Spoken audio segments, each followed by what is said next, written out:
Hello everyone, welcome back to Join MNS Academy YouTube channel. This video is for the shortlisted candidates. इस video में हम बात करने वाले हैं कौन कौन से डॉक्यूमेंट्स शॉर्टलिस्टेड कैंडिडेट्स को उनके सिलेक्शन सेंटर पर लेकर जाने हैं।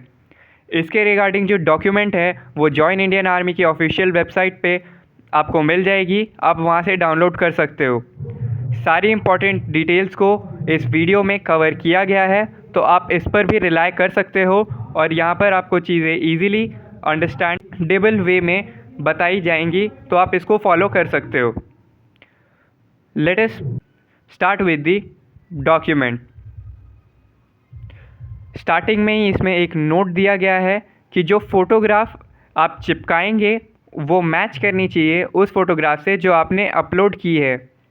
यानी कैंडिडेट रजिस्ट्रेशन वाले पोर्टल पे वही फ़ोटोग्राफ आपको एडमिट कार्ड पे चिपकानी है।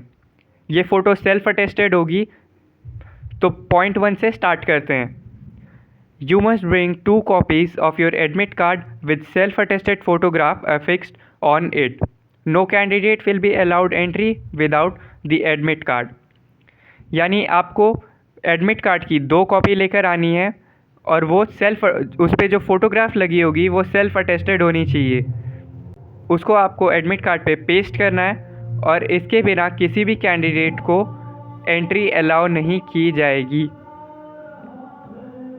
Point number 2 is about Covid. आपको N95 मास्क वियर करना है और आपके पास सैनिटाइज़र होना चाहिए।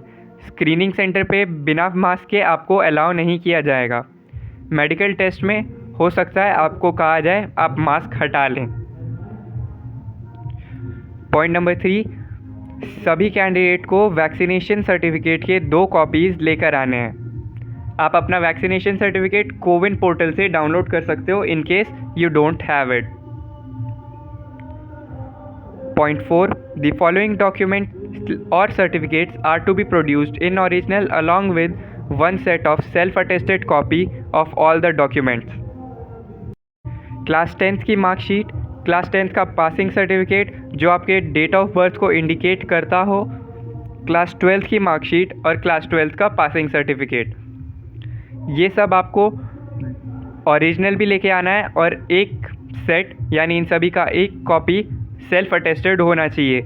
इस पॉइंट नंबर 4 में और भी डॉक्यूमेंट्स हैं, उनकी तरफ भी देख लेते हैं। ट्रांसफ़र सर्टिफिकेट यानी TC, migration certificate, NEET UG का स्कोर कार्ड, गैप सर्टिफिकेट यानी अगर आपके 10th और 12th में 2 साल से ज़्यादा का गैप है, यानी आपने बीच में कोई ड्रॉप लिया है, तो उसके लिए आपको अपने स्कूल के प्रिंसिपल से जहाँ से आपने 12th की है एक गैप सर्टिफिकेट बनवाना होगा जो रीज़न देगा कि आपने जो ड्रॉप लिया है वो किस कारण से लिया है।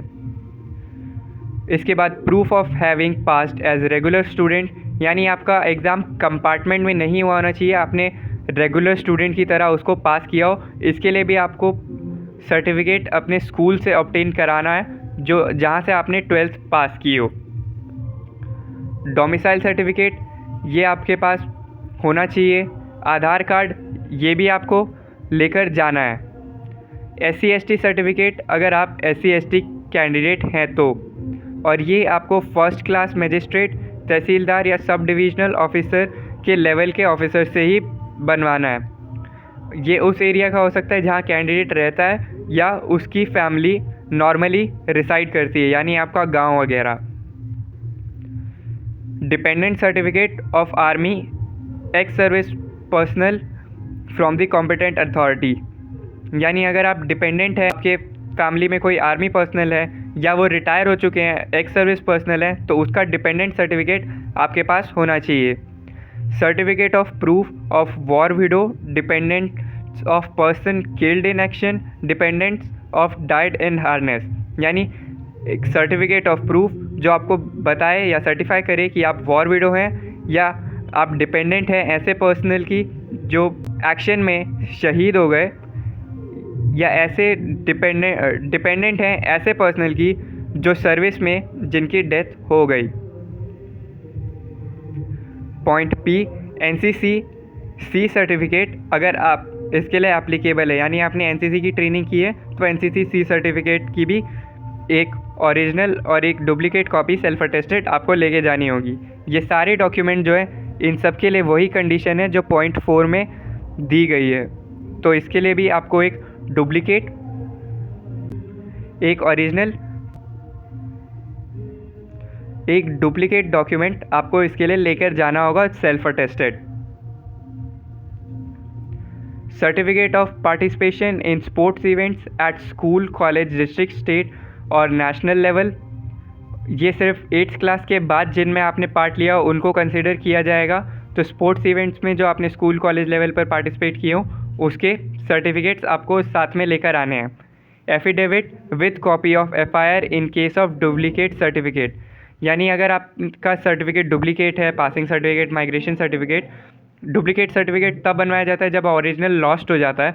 तो उस वक्त एफआईआर जो आपने कराई होगी उसकी एक कॉपी आपको यहाँ पे अटैच करनी है, और एफिडेविट जो आप बनवाओगे कि आपका एक्चुअल में जो चीज़ है लॉस्ट हुआ था और इसके बाद आपने डुप्लीकेट सर्टिफिकेट बनवाए, इसका आपको एफिडेविट बनवाना है और उसकी एक कॉपी भी आपको साथ में लेकर आना है। पॉइंट एस कहता है कि 10 copies of coloured passport size photograph, यानी पासपोर्ट साइज़ फ़ोटोग्राफ आपको 10 अपने साथ लेकर जानी है। ये सब भी पॉइंट 4 के ही पार्ट हैं, तो आपको इसकी भी एक ओरिजिनल प्लस एक डुप्लीकेट लेकर जानी है copy self attested.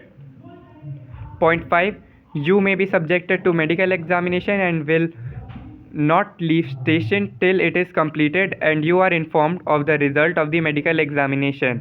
The completion of the medical examination may take up 3 to 4 days.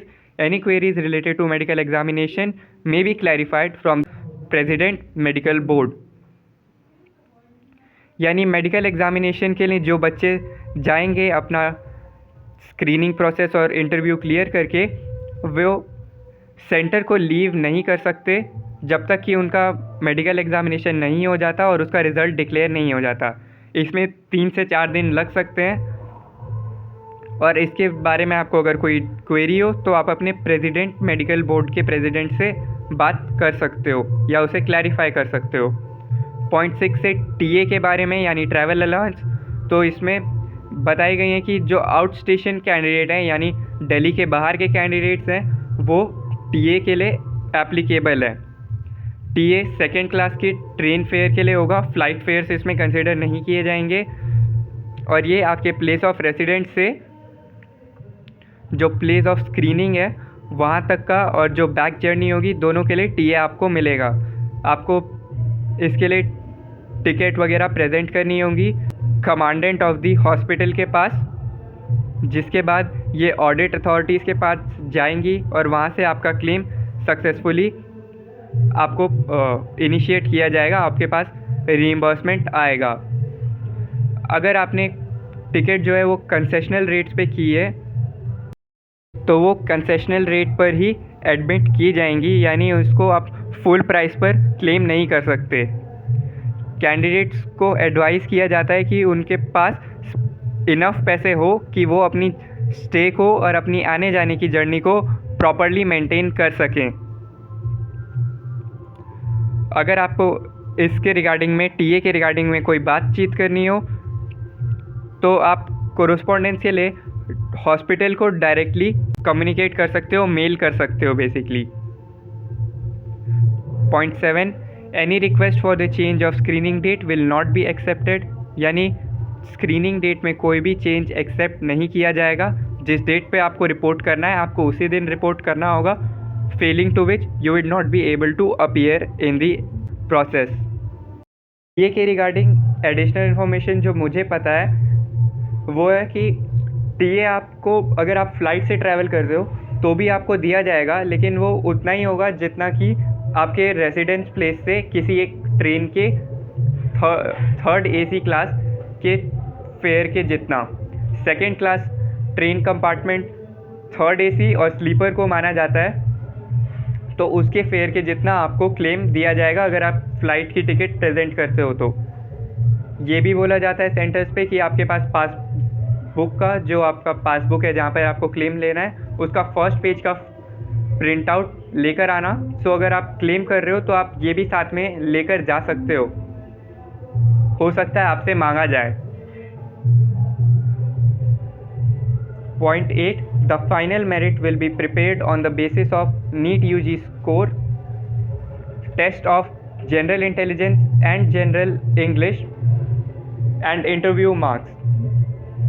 यानी फाइनल मेरिट लिस्ट जो प्रिपेयर किया जाएगा वो नीट यूजी के स्कोर्स को, जीआईजीई के स्कोर्स को और इंटरव्यू के मार्क्स को कंपाइल करके बनाया जाएगा। इसमें साइकोलॉजिकल टेस्ट के मार्क्स नहीं जोड़े जाएंगे। जो कैंडिडेट इसके बेसिस पे कॉल किए जाएंगे फाइनल एडमिशन के लिए, डिपेंडिंग ऑन कितनी वैकेंसी है और उनकी मेडिकल फिटनेस है या नहीं। यानी मेडिकली फिट कैंडिडेट्स की मेरिट लिस्ट बनाई जाएगी और उसमें नंबर ऑफ़ वैकेंसीज़ के हिसाब से कैंडिडेट्स को एडमिशन के लिए कॉल किया जाएगा। लास्ट पॉइंट में ये क्लैरिफाई कर दिया जाता है कि एडमिट कार्ड मिलना आपके एडमिशन को गारंटी नहीं करता या आपको कोई ऑफ़र नहीं करता कि आपका एडमिशन हो जाएगा इस नर्सिंग कोर्स में। So that's all in this video guys. अगर आप वीडियो अभी तक देख रहे हो तो फॉर श्योर आपको कुछ ना कुछ इन्फॉर्मेशन दे ही रहा होगा। So for that please hit the like button. Join MNS academy के यूट्यूब चैनल को अभी तक सब्सक्राइब नहीं किए हो तो आप उसको सब्सक्राइब कर सकते हो रेगुलर अपडेट्स के लिए। मोर ओवर आप जॉइन एमएनएस अकेडमी के टेलीग्राम चैनल से जुड़ सकते हो। क्विजेस और डॉक्यूमेंट पीडीएफ और बाकी तरीके से एमएनएस रिलेटेड कंटेंट्स पाने के लिए आप इंस्टाग्राम से हमें फॉलो कर सकते हो, जो कि आपको मोटिवेट करते रहेगा एमएनएस के लिए। आपको वहाँ पे पोस्ट मिल जाएंगी रीसेंट अपडेट्स के बारे में।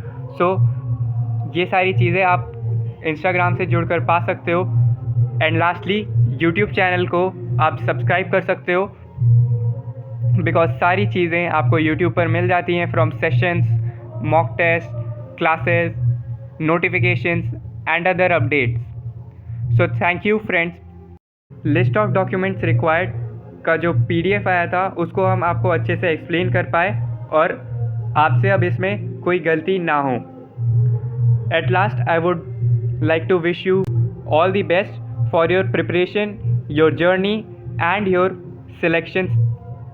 So that's all for today. Thank you. Have a nice day.